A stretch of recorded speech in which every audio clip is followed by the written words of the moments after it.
Innal hamdalillah nahmaduhu wa nasta'inuhu wa nastaghfiruh wa na'udzu billahi min shururi anfusina wa min sayyiati a'malina faman yahdihillahu fala mudilla lahu wa man yudlilhu fala hadiya lahu asyhadu an la ilaha illallah wahdahu la syarika lahu wa asyhadu anna muhammadan 'abduhu wa rasuluhu la nabiyya ba'dahu Allahumma shalli wa sallim wa barik ala nabiyyina Muhammad ibn Abdillah wa ala alihi wa ashabihi wa mawalah wa la hawla wa la quwwata illa billah Rabbi syrah li sadri wa yassir li amri wa hlul 'uqdatam min lisani yafqahu qawli amma ba'du.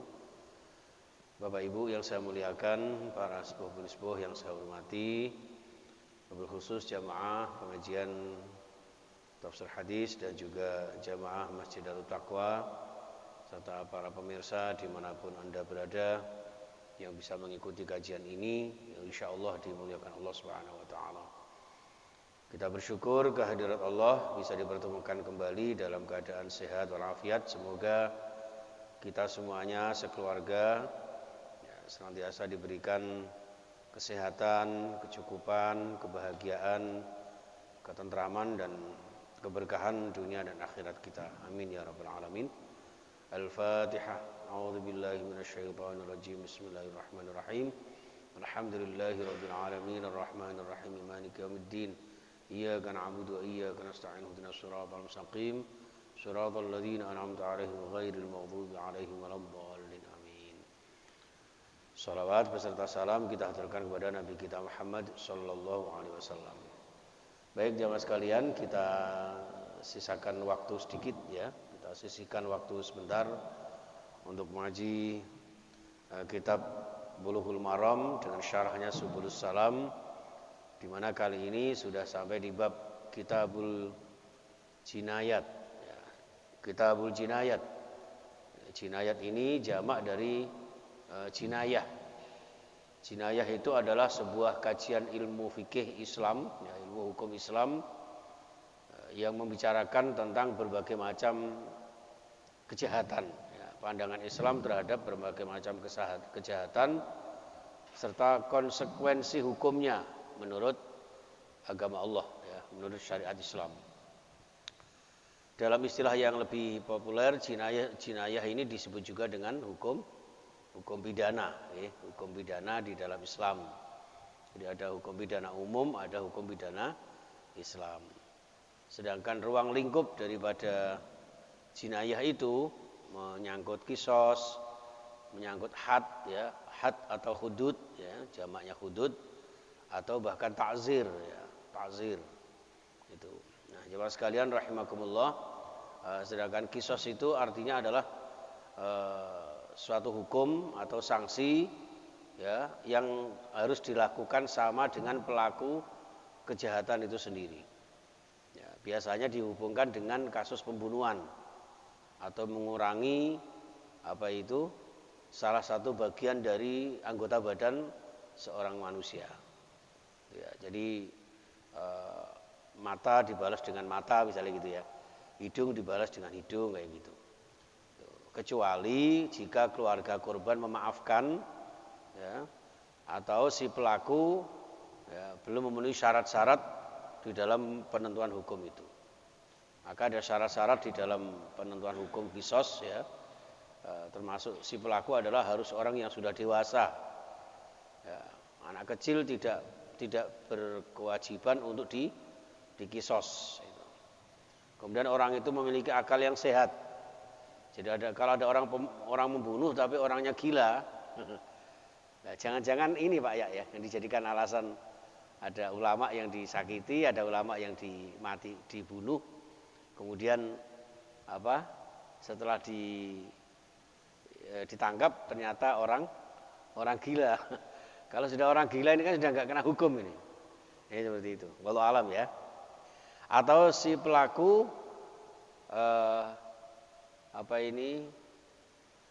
minta maaf ya, yang kemudian dimaafkan oleh keluarga yang dibunuhnya. Itu. Jadi jamaah sekalian rahimakumullah. Atau juga termasuk misalnya pembunuhnya ini budak yang dibunuh sesama budak misalnya. Itu kisos ya. Ini jamaah sekalian rahimakumullah. Sedangkan hudud atau had itu penjatuhan sanksi ya yang sangat berat atas seseorang yang telah melakukan pelanggaran terhadap Al-Qur'an dan Sunnah. Contoh misalnya zina, ya, mabuk, mencuri, yaitu hukumnya namanya had, ya, hudud. Jadi kalau zina ya dengan rajam, dengan jilid, kalau mencuri dengan hukum potong tangan misalnya ya. Jadi seperti itu. Ya ini yang ditakutkan oleh mereka yang hukumnya hukum liberal, seakan-akan Islam ini tidak menghargai hak asasi manusia.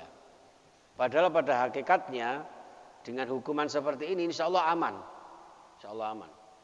Panjenengan yang menyaksikan di sekitar tanah suci ya, di sekitar Masjid Nabawi, di sekitar Masjidil Haram, ya, toko-toko yang ketika azan berkumandang langsung apa? Ditinggal begitu saja. Ditinggal hanya paling dikasih tanda tutup selembar kain atau apalah gitu ya. Tapi insya Allah aman ya. Coba kalau di Indonesia, wassalam ya itu. Kenapa? Karena mereka diterapkan hukum syariat, hukum Islam. Jadi ketika mencuri dihukum potong tangan ya. Itu, seperti itu. Wasariqu wasariqatu faqta'u aydiyahuma dan seterusnya itu.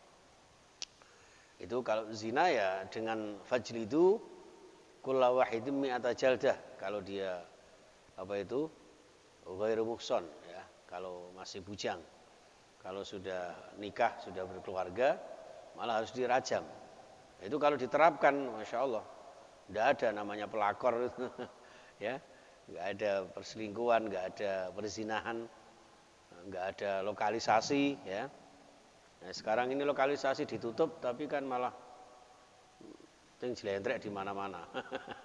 ya karena hukum Islam tidak diterapkan ini.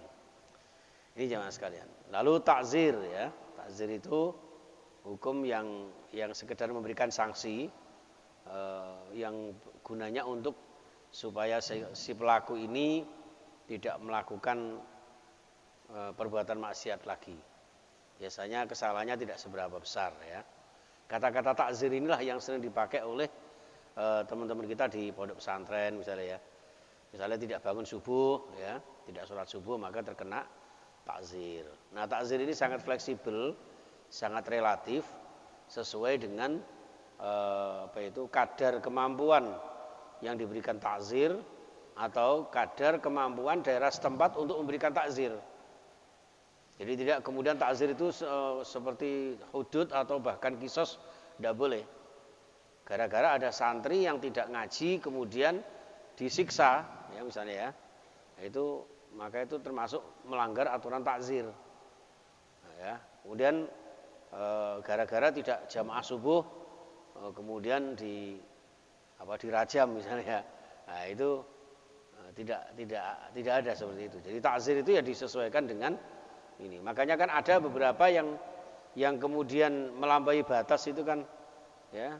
Ada santri yang ini misalnya kan seperti itu. Jadi jamaah sekalian ini yang perlu kita fahami. Nah ini dasarnya adalah hadis yang pertama ini jamaah sekalian. An Ibnu Mas'ud radhiyallahu an dari Abdullah bin Mas'ud qala mengatakan qala Rasulullah sallallahu alaihi wasallam. Jadi Rasulullah bersabda la yahillu tidak halal damumri'in muslimin setetes darah seorang muslim ya. Jadi setetes darah pun dari seorang muslim tidak boleh mengalir ya. Di mana seorang muslim itu pernah yashhadu alla ilaha illallah wa anni rasulullah. Ya, yang pernah bersyahadat baik syahadat tauhid maupun syahadat rasul. Jadi seorang muslim yang pernah bersyahadat maka tidak halal darahnya. Ya. Tidak halal untuk dibunuhnya.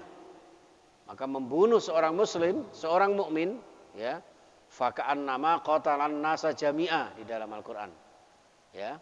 Membunuh satu orang saja, orang yang beriman, itu ibaratnya membunuh faka'an seperti membunuh seorang banyak manusia sedunia. Faka'an nama qatalan nasa jami'a. Yaitu saking mahalnya seorang mukmin. Betapa bahagianya panjenengan orang yang beriman. Jadi nilai panjenengan seorang yang beriman itu melebihi keutamaannya seluruh manusia. Ya, jadi seperti itu. Maka tidak boleh sembarangan membunuh orang mukmin, ya. Illa bi ihda salasin. Apa itu? Jangankan membunuh ya, Pak ya. Ada ayat yang menyebutkan orang yang menghina sesama muslim, ya. Padahal tidak melakukan, orang itu tidak melakukan apa yang kita hinakan, apa yang kita tuduhkan, ya.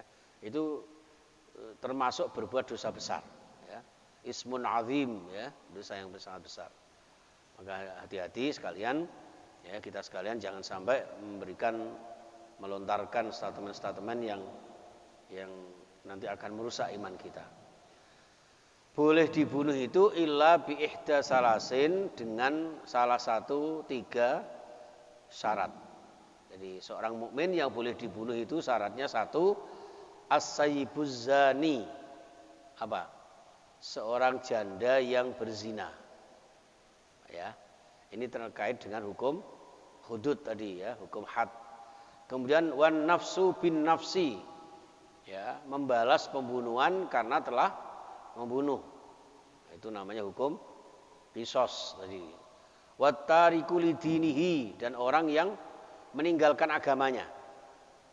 Jadi orang murtad itu Bapak Ibu, itu sebetulnya boleh dibunuh itu.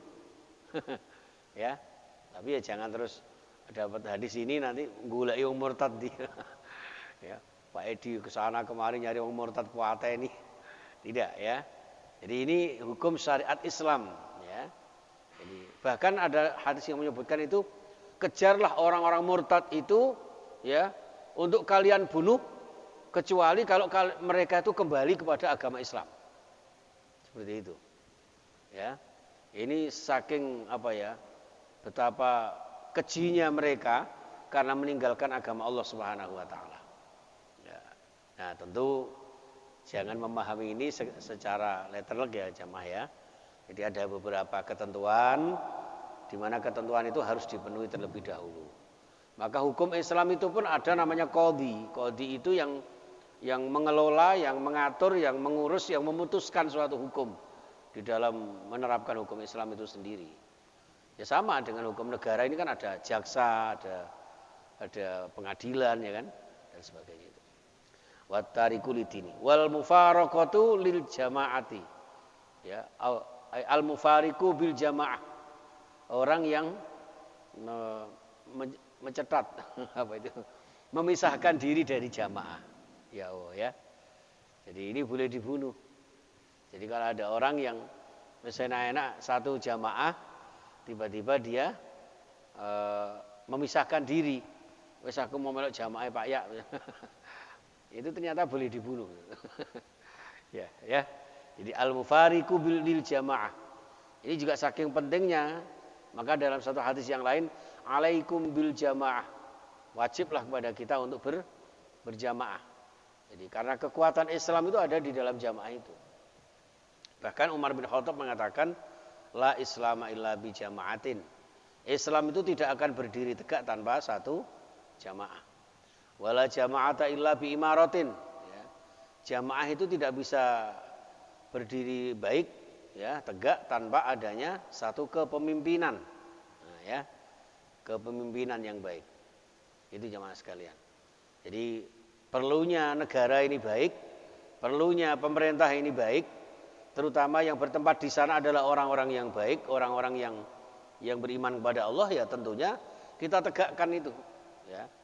Sering kita sampaikan, Imam Syafi'i menyampaikan, as-siyasatu minasy syariah. Kalau bisa kita jadikan politik itu bagian dari pelaksanaan syariat kita. Maka dari itu nanti 2024 usahakan di antara panjenengan ada yang calon dari caleg, ya, calon DPR nanti, atau Pak Mutakin apa Pak siapa nanti, ya, yang mencalonkan diri jadi DPR. Karena sekarang ini yang menentukan itu seperti itu, Bapak. Kita tiwas berkuar-kuar ke sana kemari ceramah itu masih dikalahkan dengan yang duduk di balik meja, ya, sidang gitu kan. Itu yang menentukan hukum. Gitu. Itu jamaah sekalian, ya. Jadi alaikum bil jamaah. La jama'ata illa bi imaratin wala imarata illa bi ta'atin. Tidak ada satu kepemimpinan tanpa loyalitas, tanpa ketaatan. Ini jamaah sekalian. Sehingga dengan demikian hadis sahih muttafaqun alaih ini memotivasi kita. Yang pertama, jangan sembarangan menuduh apalagi membunuh sesama muslim, ya, orang beriman. Yang kedua, laksanakan hukum Islam, hukum syariat Allah, agar Allah menjamin ketentraman dan kenyamanan di dalam bermasyarakat dan berbangsa. Itu seperti itu, ya. Dan tentu juga yang ketiga, kita laksanakan satu organisasi, satu kelembagaan di dalam bernegara ini dengan sebaik-baiknya. Kita lanjutkan estafet perjuangan para pahlawan yang telah mendahului kita, ya, karena hari ini hari pahlawan, ya. Hari pahlawan itu dari bahasa pahlawan, orang yang banyak pahalanya karena membela negara sehingga menjadikan Allah kemudian memberikan rahmatnya, membuat Indonesia merdeka, ya. Dan kita memperingatinya ya tentu dengan amalan-amalan soleh kita isi kemerdekaan ini. Ingat bahwa merdeka ini diikhtiari oleh para ulama, para tokoh sesepuh kita. Di sana ada para habaib, di sana ada para ulama, ya. Panjenengan tahu Diponegoro itu bukan orang sembarangan. Jangan mau kalau kemudian negara ini diacak-acak oleh orang-orang yang hanya mau enaknya sendiri, ya, dengan berbagai macam kemungkaran-kemungkaran yang mereka lakukan untuk kepentingan mereka pribadi atau golongan. Itu jamaah sekalian, ngapunten ini kok jadi kayak kampanye nih, ya. Enggak, ya. Baik, itu aja yang bisa kami sampaikan. Mudah-mudahan dibarengi dengan rahmat Allah, hidayah dan barokahnya untuk bekal dunia dan akhirat kita. Amin ya rabbal alamin.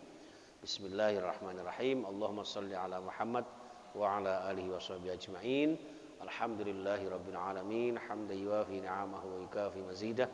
Ya Rabbana lakal hamdu kama yanbaghi li jalali wajhika wa 'azimi sultanik. Ya Allah ya Rahman ya Allah ya Rahim. Irhamna wal mu'minin, irhamna wal muslimin, irhamna wal hadirin, irhamna wal mustami'in, birahmatika ya arhamar rahimin. Allahumma ya Allah ya Ghaffar, ighfir lana dhunubana wa liwalidina warhamhum kama rabbawna shighara. Allahumma ya antas salam, Allahumma ya salam, sallimna wal muslimin, sallimna wal muslimin wa ansur juyushal muslimin وانصر المجاهدين في فلسطين وسائر بلاد المسلمين برحمتك يا أرحم الراحمين. اللهم يا صحيح أجسادنا يا شافي اشفي لنا يا الله، اشفنا شفاء لا يغادر سقاما. اللهم صحيح أجسادنا يا الله وطول أمورنا ووسع أرزاقنا وصحيح أجسادنا وحسن مقاصدنا واقضي حوائجنا من حوائج الدنيا والآخرة. Ya Allah, curah limpahkan rahmat-Mu kepada kami sekeluarga. Ya Allah, ampuni kami dan dosa-dosa kedua orang tua kami, para leluhur kami, ya Allah, yang sudah mendahului kami, para sesepuh kami, ya Allah, Abah Afwan, Abah Karmin, dan seluruh jamaah dan keluarga kami yang sudah mendahului kami, ya Allah, memberikan husnul khatimah, ya Allah. Ya Allah, berikan kami kecukupan rizki yang barakah, yang bisa kami gunakan untuk ibadah istiqamah, ya Allah. Ya Allah, Engkau berikan kami sehat walafiat sekeluarga, jauhkan dari virus, penyakit dan wabah serta musibah, ya Allah, dan berikan kami barakah fid din wad dunya wal akhirah, hidup nanti dalam keadaan istiqamah, suatu saat meninggal husnul khatimah. Rabbana atina fid dunya hasanah wa fil akhirati hasanah wa qina adzabannar. Walhamdulillahi rabbil alamin. Subhanakallahumma wa bihamdika asyhadu an la ilaha illa anta astaghfiruka wa atubu ilaik. Assalamualaikum warahmatullahi wabarakatuh.